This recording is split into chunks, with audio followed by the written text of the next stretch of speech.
श्रेया कहाँ है? दिख तो नहीं रही है मेरे को यहाँ पे।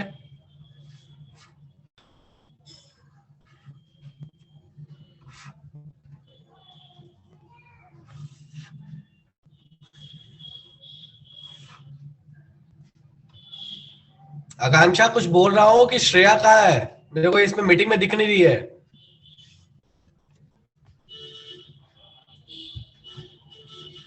चलो ठीक है।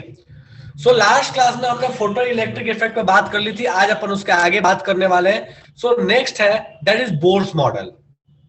ठीक है, तो बोर्स मॉडल क्या कहता है?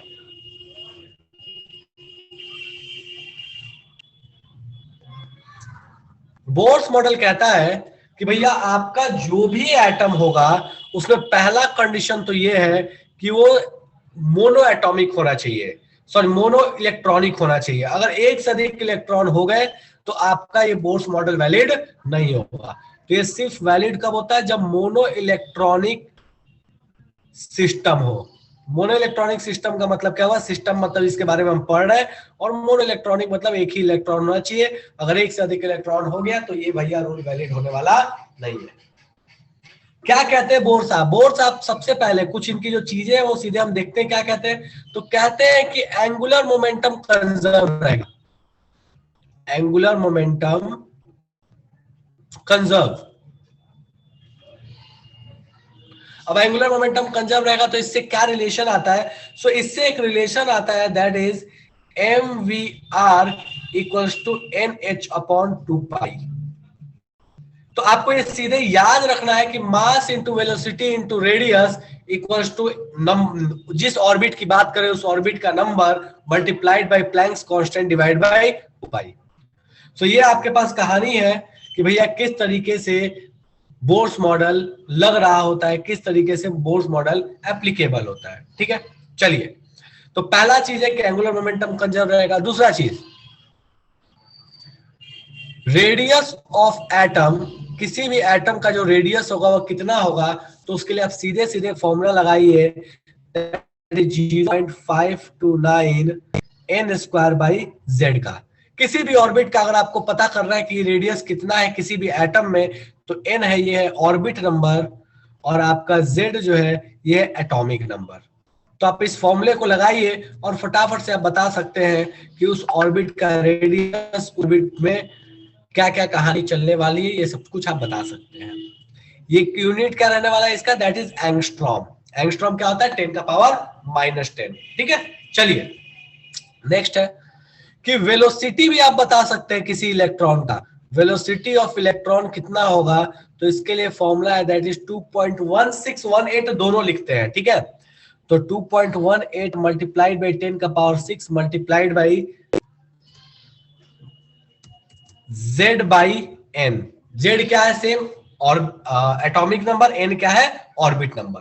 तो आप इसको लगा के आप ये भी बता सकते हैं कि किसी भी इलेक्ट्रॉन की वेलोसिटी कितनी होगी। नेक्स्ट है, किसी भी ऑर्बिट की आप एनर्जी बता सकते हैं। तो एनर्जी ऑफ एनी ऑर्बिट,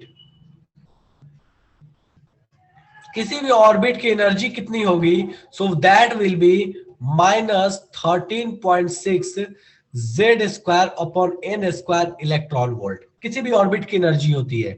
ये एनर्जी कौन सी एनर्जी है? तो that is total energy. Total energy, total energy मतलब क्या हुआ? दो तरह के एनर्जी का सम, पोटेंशियल प्लस काइनेटिक एनर्जी का सम। जो भी इलेक्ट्रॉन घूम रहा है उसका potential energy plus kinetic energy जोड़ दीजिएगा तो यही आने वाला है। सो यहाँ पे ये कुछ चीजें हैं जो बोर साहब बताते हैं कि भैया ये डेटा मैं आपको बताता हूँ, आप इन सब का इस्तेमाल कीजिए और आप अपने कैलकुलेशंस कर लीजिए। अभी लिखना नहीं है, अभी रुक जाइए, अभी और भी कुछ डेटा है। ठीक है, तो किसी भी ऑर्बिट में जो इलेक्ट्रॉन होगा उसका एंगुलर मोमेंटम कंजर्व होगा, उसका रेडियस कितना होगा? 0.529 N square by Z angstrom के बराबर होगा। Velocity 2.18 10⁻6 Z by N, unit रहेगा मीटर पर सेकेंड। और यहाँ पे एनर्जी जो होगा वो होगा -13.6 Z square by N square.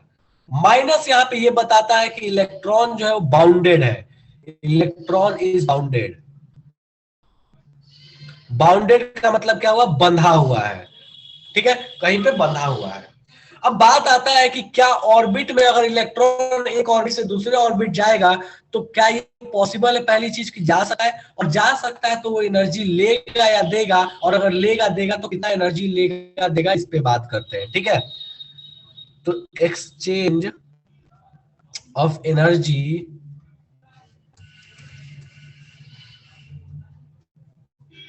During electronic transition.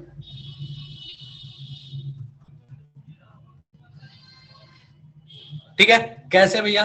कहते क्या है कि कोई भी इलेक्ट्रॉन जब ट्रांजिट करेगा एक ऑर्बिट से दूसरे ऑर्बिट में तो वहां एनर्जी का एक्सचेंज होगा।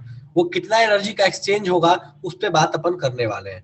ये चीज ध्यान रखिए, अगर आपके पास ये एटम है और इसमें ये ऑर्बिट्स है, अगर कभी भी इलेक्ट्रॉन नीचे से ऊपर जाएगा, मतलब आपके लोअर ऑर्बिट से हायर ऊपर ऑर्बिट में जाता है, तो एनर्जी को एब्जॉर्ब करता है in the form of photon, और अगर ऊपर से नीचे आएगा तो एनर्जी को रिलीज करेगा, और सेम कहानी है in the form of photon. तो यहाँ पे एक चीज जो बन के आती है वो पॉइंट, वो ये चीज है कि इलेक्ट्रॉन कभी भी नीचे से ऊपर जाता है या ऊपर से नीचे आता है तो एनर्जी एक्सचेंज करता है, और किसके फॉर्म में करता है? फोटोन के फॉर्म में। यहाँ मैं साइड में लिख रहा हूं, energy exchanged in form of photon. ये फोटोन के फॉर्म में होता है। अब कैसे होता है? तो from lower orbit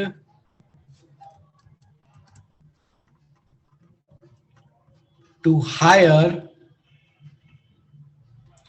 photon is absorbed. अगर लोअर ऑर्बिट से हायर ऑर्बिट में जाएगा तो फोटोन एब्सॉर्ब होगा, और अगर हायर टू लोअर में आएगा तो फोटोन जो होगा वो रिलीज होगा। Photon is released.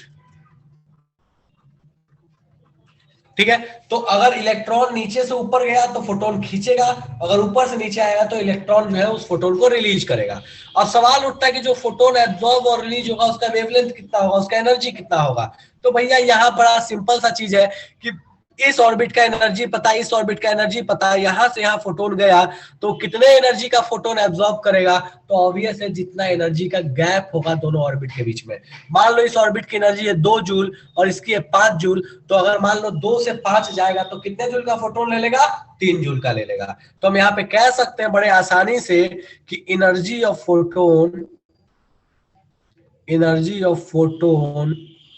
Equals to energy gap of orbits. Orbits का जो एनर्जी गैप होता है उतना ही होता है एनर्जी का, फोटोन का एनर्जी, और ये होता है sc by lambda equals to energy gap कितना होगा?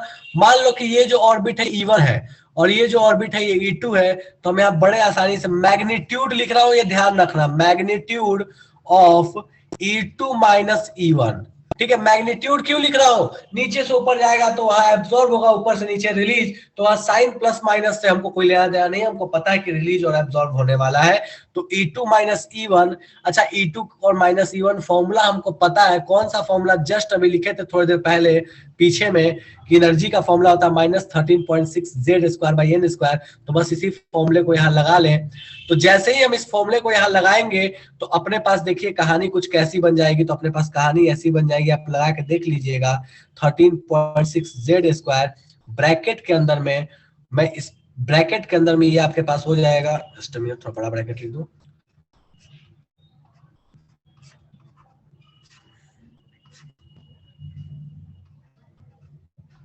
ठीक है, -13.6 Z स्क्वायर, ये मॉडुलस अपने पास लगा हुआ है ताकि आपको साइन का कोई दिक्कत ना हो कि साइन क्या होने वाला है। ठीक है, और यहाँ पे हम लिख सकते हैं दैट इज N2 स्क्वायर, और यहाँ पे हो जाएगा N1 स्क्वायर। अगर आप मॉडुलस हटा दीजिएगा तो N1 और N2 को उल्टा कर लीजिएगा, और ये हमेशा ध्यान रखिएगा, प्रयास कीजिएगा कि N1 जो है ये N2 से हमेशा छोटा रहे, मतलब ऑर्बिट जो है वो छोटा रहे, N1 जो है वो छोटा वाला ऑर्बिट और N2 जो है वो बड़ा वाला ऑर्बिट। तो यहां से आप ये बता सकते हैं कि कोई भी फोटोन जब एक्सचेंज होगा किसी ऑर्बिट में तो भैया उस फोटोन का वेवलेंथ कितना होगा। तो आपको यहाँ पता होगा, ऑर्बिट का नंबर पता होगा, यहाँ उस एटम का एटॉमिक नंबर पता होगा। hc/λ से आप क्या बता सकते हैं कि जो फोटोन एब्जॉर्ब या रिलीज हुआ उसका वेवलेंथ या उसकी फ्रीक्वेंसी कितनी होने वाली है। तो इस तरह से हम बता लेते हैं कि किसी भी फोटोन का एक्सचेंज होने, किसी भी इलेक्ट्रॉन के एक्सचेंज होने पे जो फोटोन रिलीज या एब्जॉर्ब होगा उसकी फ्रीक्वेंसी या उसका वेवलेंथ कितना होगा। तो इस तरीके से हमारे पास यहाँ बोर्स मॉडल से हम ये कंक्लूजन कर सकते हैं। तो मैं इस वाले फॉर्मूले को यहाँ फिर से लिख देता हूँ, that is hc/λ equals to 13.6 z square 1/n1 square minus 1/n2 square. काम खत्म, इस फॉर्मूले को लगाइए और यहाँ पे ये याद रखिएगा कि n1 छोटा होना चाहिए n2 से, n1 छोटा ऑर्बिट n2 से होना चाहिए। इसको लगाइए, सीधे आप बता सकते हैं कि जो लेमडा होगा वो कितना आ जाएगा।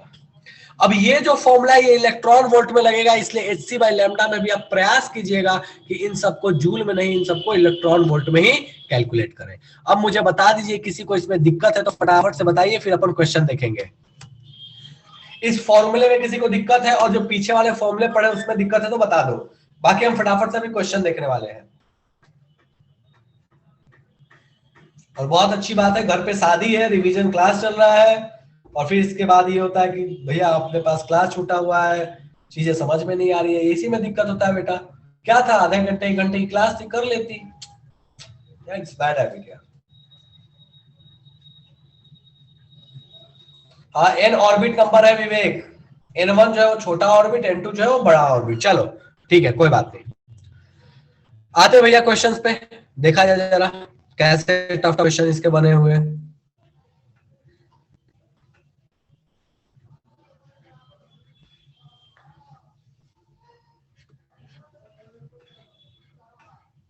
चलो अब देखो पहला क्वेश्चन बोलता है क्या, what is the wavelength of light emitted when electron in the hydrogen atom undergoes transition from 4 to second.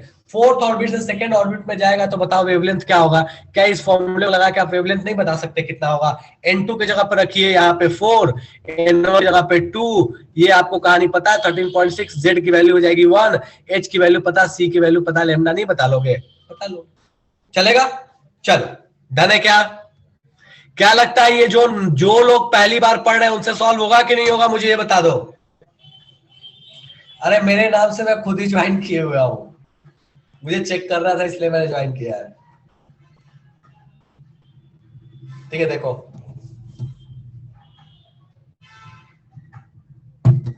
ठीक है हो जाएगा। चलो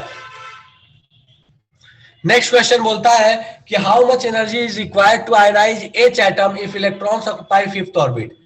तो आयोनाइज का मतलब है कि उस इलेक्ट्रॉन को उठा के इनफाइनाइट पे भेज देना है। तो बस आपको कुछ नहीं करना, यहाँ जो N2 है आयोनाइज होगा। आयोनाइज का मतलब क्या, इलेक्ट्रॉन को निकाल के एकदम बहुत दूर भेज दिया, मतलब जो सेकेंड है दैट इज इनफाइनाइट। तो यहाँ N2 की जगह पे आपको क्या मान लेना है, इनफाइनाइट मान लेना है। तो N2 की जगह पे आप इनफाइनाइट मान लो तो 1/N2 क्या हो जाएगा, 0, काम खत्म। तो इस तरह से क्या क्वेश्चन 2 हो जाएगा। N2 की जगह पे आपको इनफाइनाइट रख लेना है, 2 हो जाएगा क्या, जल्दी बताओ मुझे, हो जाएगा। क्वेश्चन नंबर 3 देखो, सरकमफेरेंस का रेशियो बोला है। सरकमफेरेंस क्या होता है सर्कल का, 2πr होता है। आर का फॉर्मूला पता, दोनों के लिए आर का फॉर्मूला लिखो, 2πr का रेशियो ले लो, सॉल्व हो जाएगा। क्वेश्चन नंबर 3 सॉल्व हो जाएगा क्या,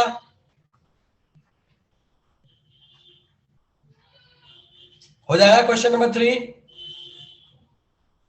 चलो बढ़िया, 4 में समझा दूंगा, 1 मिनट रुकाओ, ठीक है। सो इस तरह से आप कर सकते हैं। होमवर्क पे आ जाओ फटाफट से। होमवर्क का देखो क्वेश्चन नंबर 1, 2 और 3 क्या लगता है सॉल्व हो जाएगा, 1, 2, 3, 4 चारों क्वेश्चन देखो, लगे सॉल्व नहीं होगा तो पूछ लो। चारों क्वेश्चन देखो फटाफट से। तो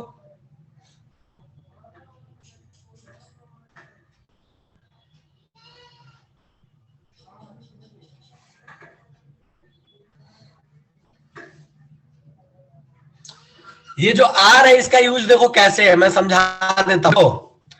तुम ये जो वैल्यू है यहाँ पे आर यूज होता है, तो इस फॉर्मूले को ना रिड्यूस जब किया जाता है तो एक और भी फॉर्म ये ले लेता है, और ये फॉर्म ऐसा होता है जहां सीधे लैम्डा निकल जाता है, that is R into Z square 1/n1 square minus 1/n2 square. इस फॉर्मूले को भी लगा सकते हो, ठीक है। एच सी दोनों तरफ कैंसिल कर देते हैं तो एक कांस्टेंट बन जाता है आर। तो 1/λ equals to R Z square 1/n1 square 1/n2 square. R क्या है, तो रिडबर्ग कांस्टेंट। वैल्यू इसकी पता है हमको, that is 1.1 into 10⁻7 metre inverse, ठीक है। तो इसका भी इस्तेमाल कर सकते हो।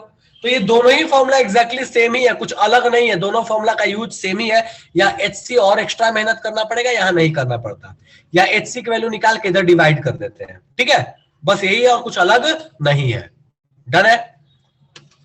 1 2 3 4 पढ़ो और मुझे बताओ कि होगा कि नहीं होगा, जल्दी बताओ मुझे।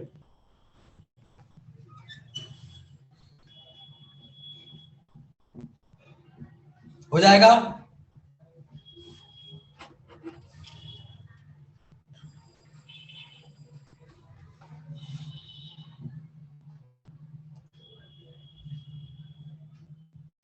चलो 6 7 8 पढ़ो इसको फटाफट से, आसान से क्वेश्चन है ये सारे क्वेश्चन हो जाने चाहिए।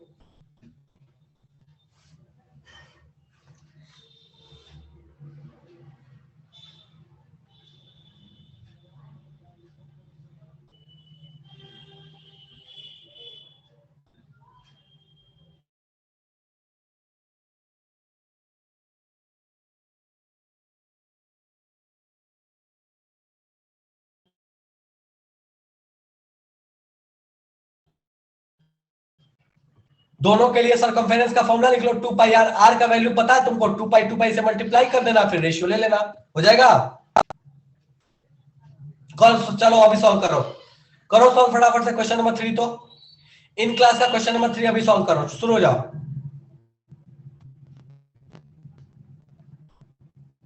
इन क्लास का क्वेश्चन नंबर 3 अभी सॉल्व करो।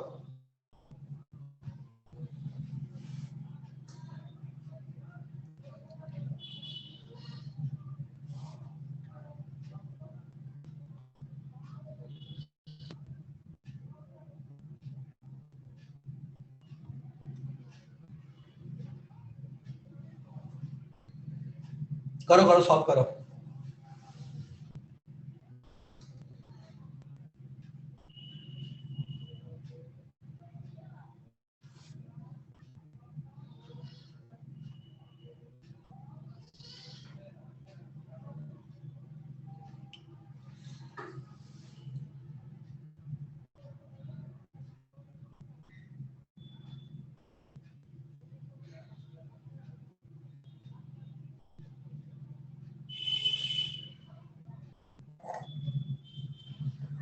विवेक हो जाएगा नहीं होगा क्वेश्चन नंबर 3, जल्दी बता दे मेरे को।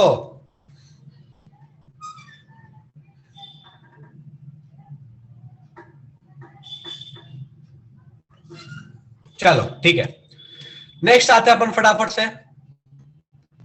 अब आता है that is number of emissions के लिए फॉर्मूला। तो देखिए भैया, नंबर ऑफ एमिशंस, क्वेश्चन बोलेगा कि 6 सेकेंड में जा रहा है इलेक्ट्रॉन, कितने तरह के एमिशंस पॉसिबल है।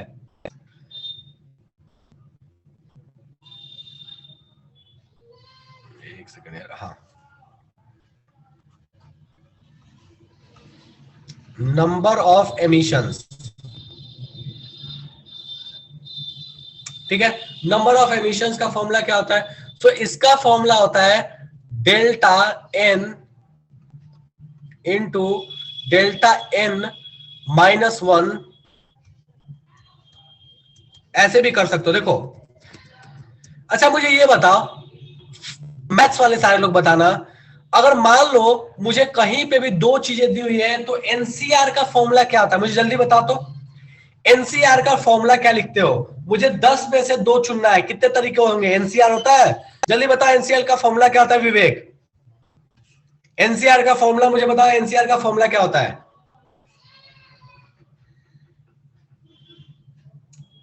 10 में से 2 चुनना है, मतलब NC2 होगा। चलो साक्षी है, और साक्षी ने बताया, साक्षी बताइए मुझे, एक सेकंड रुक जाओ। हाँ साक्षी, ऑडियो ऑन करो, बता मुझे। NC2 के लिए हम कैसे लिखे, फॉर्मूला कैसे लिखेंगे बताओ मुझे। NC2 के लिए लिखना है तो मैं उसको मतलब ऐसे करना चाहता हूँ, फैक्टोरियल वगैरह में लिखना चाहता हूँ, कैसे लिखूं? n factorial by r factorial, n factorial divided by r factorial, n minus r factorial। तो यहाँ r फैक्टोरियल लिखो, 2 लिखो? 2 फैक्टोरियल सर, 2 चुनना है तो 2 हो जाएगा। 2 फैक्टोरियल, ठीक है। और यहाँ पे क्या हो जाएगा अपने पास? n minus 2 factorial. इसको पूरे को सॉल्व करोगे तो मुझे बताओ फटाफट से क्या आएगा? 1 मिनट सर, आ जाएगा, देखो तो सर आ गया, इतना भी आ गया। Yes sir. तो यही आपका फॉर्मूला होता है नंबर ऑफ एमिशंस का। यहाँ n क्या है, तो यहाँ पे n है कि भैया आपके पास कितने number of total orbits available है। तो total number of orbits available into -1 divide by 2। तो इस तरीके से आप बता सकते हैं कि भैया हमारे पास कितने तरह के एक्सचेंजेस या कितने तरह के एमिशंस पॉसिबल है। तो हम इस फॉर्मूले को लगा सकते हैं। डन है क्या? चलेगा।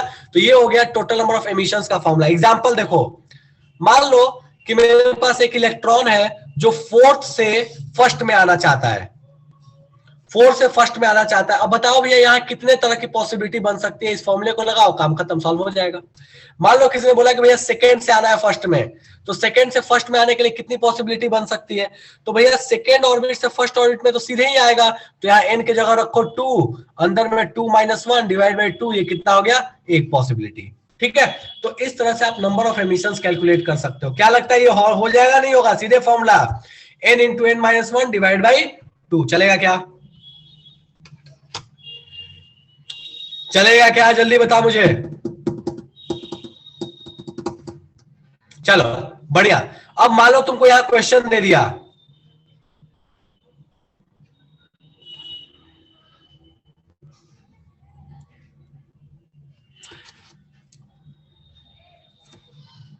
इसमें नहीं दिखा क्वेश्चन, किसमें है? चलो इसमें नहीं दिख रहा क्वेश्चन, ऐसे क्वेश्चन दे देता है, बोला है कि 6th ऑर्बिट से आ रहा है, सेकंड ऑर्बिट से आ रहा है। ठीक है, तो इस तरह से क्वेश्चन को सॉल्व कर सकते हैं। तो इस फॉर्मूले को लिख लीजिएगा, n into n - 1 divide by 2। कितने नंबर ऑफ स्पेक्ट्रल लाइंस होंगे तो उसके लिए फॉर्मूला वैलिड है। ठीक है, एग्जाम्पल मैं आपसे एक पूछ लेता हूं, how many possible lines of a spectrum for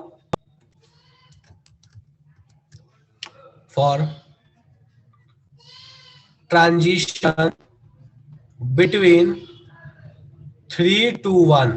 बोलता है 3 से 1 अगर जाना चाहता है तो कितने तरह के पॉसिबल ट्रांजिशन हो सकते हैं? जल्दी बताओ मुझे, 3 से 1 जाने के लिए कितने पॉसिबल ट्रांजिशन हो सकते हैं थर्ड ऑर्बिट से फर्स्ट ऑर्बिट में जाने के लिए? 3 हो जाएगा। चलेगा, फॉर्मूला लगा लेते हैं अपन। कैसे? तो 3 इंटू 3 - 1 डिवाइड बाई 2।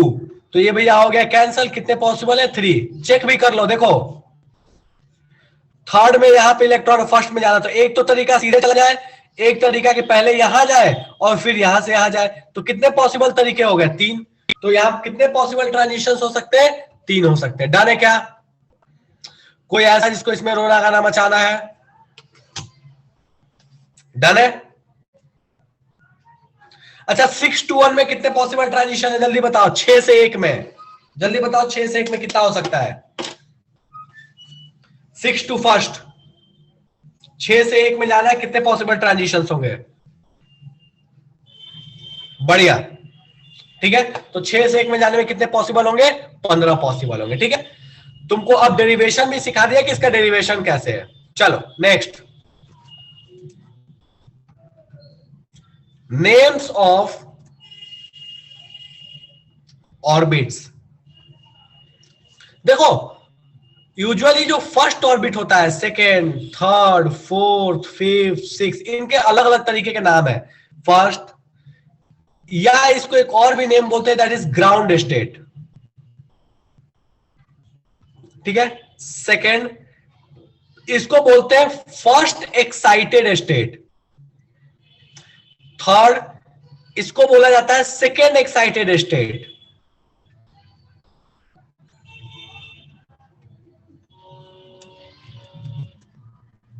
इसी तरह से आगे बढ़ते चला जाता है। ठीक है, तो या तो first second third fourth orbit बोल ले, या ground state, first state, second excited, third excited. तो एक्साइटेड बोले ना तो उसमें एक जोड़ दो, सेकेंड एक्साइटेड का मतलब थर्ड ऑर्बिट, फर्स्ट एक्साइटेड का मतलब सेकेंड ऑर्बिट। इनको एक और भी नाम से जानते हैं जो बचपन में पढ़े थे, KLMN, इस तरीके से भी जानते हैं हम इनको। ठीक है, तो अगर आपको मान लो कोई ऐसा नाम दे दे तो आप पहचान सकते हो कि किस ऑर्बिट के बारे में चर्चा कर रहा है।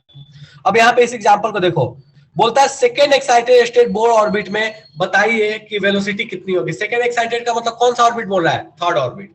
नहीं बता सकते? बता सकते सीधे फॉर्मूला लगा के। क्या लगता है हो जाएगा कि नहीं होगा? जल्दी बताओ मेरे को, हो जाएगा नहीं होगा? जल्दी बताओ। हो जाएगा? बढ़िया। ठीक है, तो इस तरीके से आप बता सकते हैं किसी भी ऑर्बिट में कितनी एनर्जी होती है, कितना उसका रेडियस होता है, किसी भी इलेक्ट्रॉन की वेलोसिटी कितनी होती है, एक्साइटेड स्टेट्स क्या होते हैं, ये सब बता सकते हैं। अब ध्यान से सुनना, अगर आपका इलेक्ट्रॉन, ठीक है, नेम्स ऑफ एमिशन,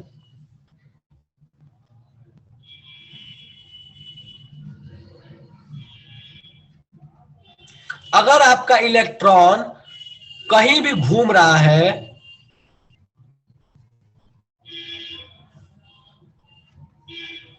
कहीं भी घूम रहा है, और अगर वो फर्स्ट ऑर्बिट में आके गिर जाता है, कहीं से भी दुनिया में कहीं घूम रहा है, और अगर वो फर्स्ट ऑर्बिट में आके गिरेगा तो कुछ वेवलेंथ निकलेगा, हमको पता है कुछ फोटोन निकलेगा।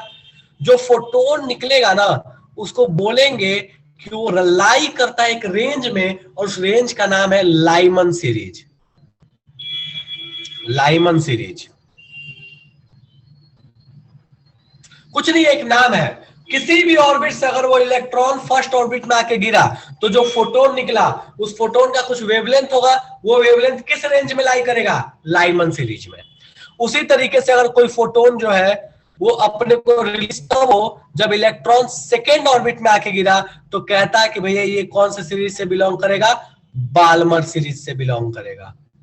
उसी तरह से बोलता है कि कोई इलेक्ट्रॉन जो है वो कहीं से घूमते फिरते आया और वो थर्ड ऑर्बिट में गिर गया, तो बोलता है लाइमन बाल्मर पैस्चन से बिलोंग करेगा। उसी तरीके से अगर कहीं घूमते हुए अगर फोर्थ वाले में आ गया तो बोलता है ब्रैकेट से बिलोंग करेगा, और फिर बोलता है पी फंड से बिलोंग करेगा।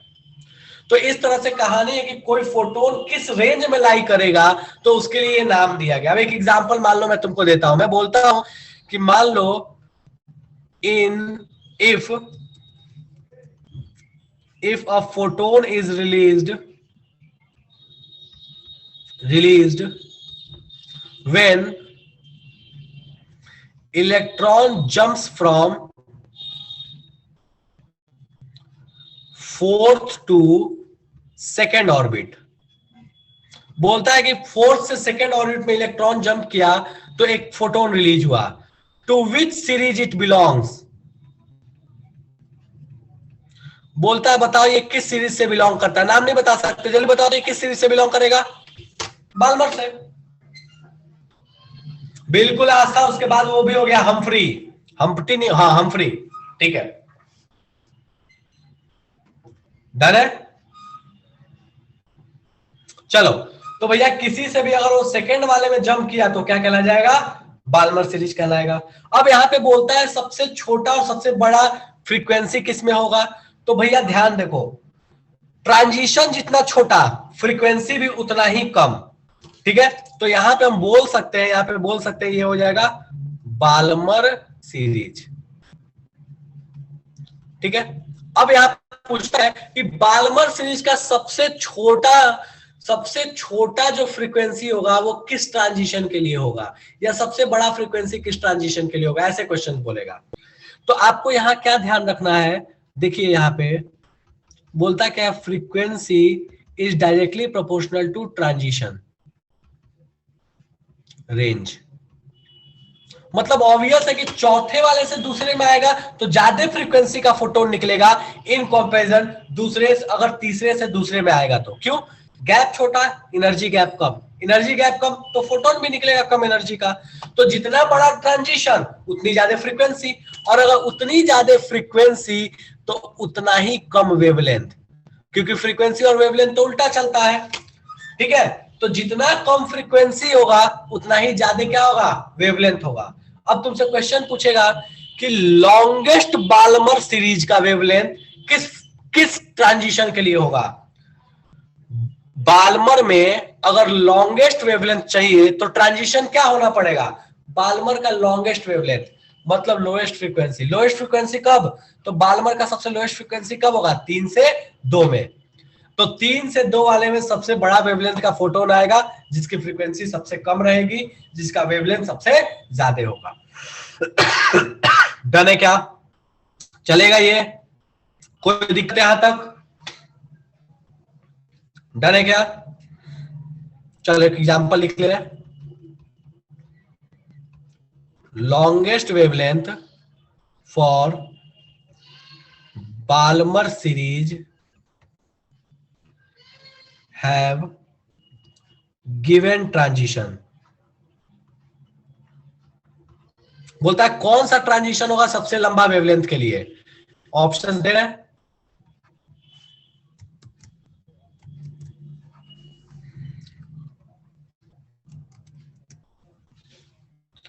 रुक जा एक मिनट।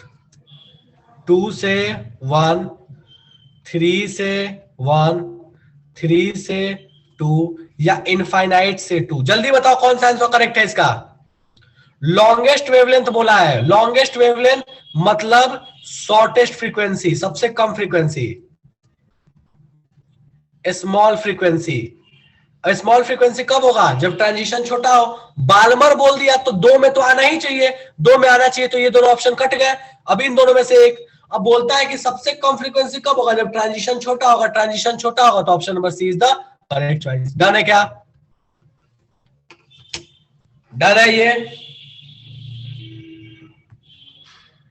कोई ऐसा जिसको यहां तक दिक्कत है भैया, यहां तक में हमको कुछ चीज समझ नहीं आई है? ठीक है, चलिए बढ़िया। तो आपके लिए आज का होमवर्क है आपका ये एक्सरसाइज, दैट इज, कौन सा एक्सरसाइज है ये, एक्सरसाइज नंबर, एक मिनट रुक जाओ, 2.3। तो आप 2.3 को अटेम्प्ट कर लीजिएगा, 2.2 कल बता दिया था, 2.3 को अटेम्प्ट कर लीजिएगा, ये आपका होमवर्क है। 2.4 2.5 अपन अगले क्लास में आप चर्चा करेंगे जिस दिन टाइम मिल पाए। ठीक है, तो यहां तक आपका हो चुका है, मतलब हम बोर्स मॉडल पढ़ चुके, इसकी आगे कहानी अपन अगले क्लास में जब भी मौका मिलेगा तो हम पढ़ लेंगे। आकांक्षा तेरे यहां तक डन है क्या, जल्दी बता मेरे को।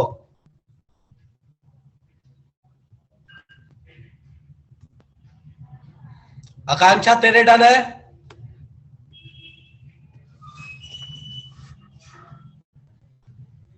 और कोई जिसका छूटा हुआ था, और कोई जिसका छूटा, जो रिवीजन नहीं करा, जिसका छूटा था, जिसने पहले कभी पढ़ा नहीं है।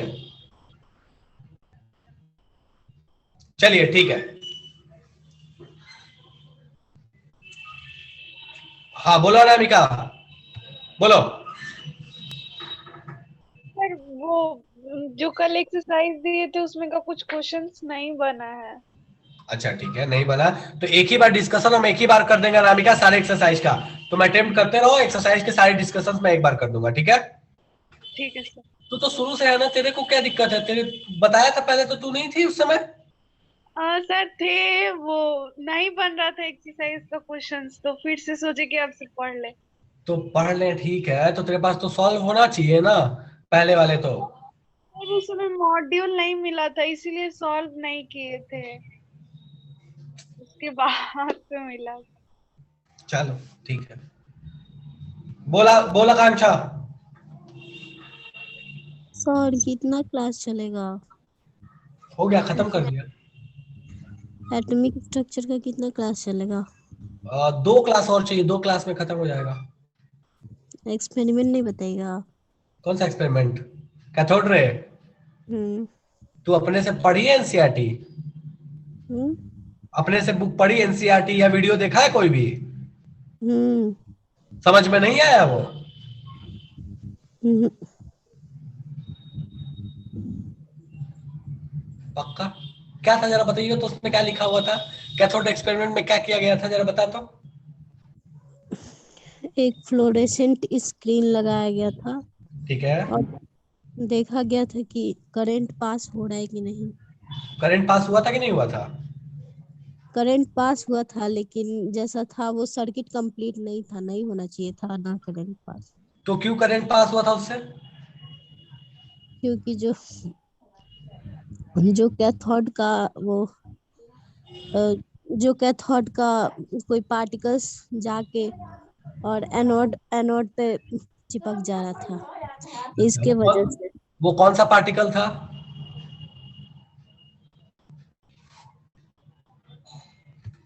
वो कौन सा पार्टिकल था आकांक्षा? कर दिया अनम्यूट? वो कैथोड का पार्टिकल था। अच्छा, वो कौन सा पार्टिकल था? उस पार्टिकल का बाद में कुछ नाम दिया गया? हाँ, वही तो नाम वो भुला गया है। अच्छा, वो नाम भुला गया। इलेक्ट्रॉन का तो नाम भूल गए होंगे। अच्छा, हाँ। इलेक्ट्रॉन था, ठीक है। और वहां से क्या निकला था? चार्ज बाई मास निकला था। अब तेरे को क्या चाहिए? सब तो पता ही है। थोड़ा कुछ कुछ बता देते हैं उसमें। जब तू चाहिए मैं बता दूंगा। सब तो तूने ही बता दिया, फिर मुझे बताने की जरूरत क्या है? चलो ठीक है, मैं बता दूंगा, एक्सपेरिमेंट बता दूंगा।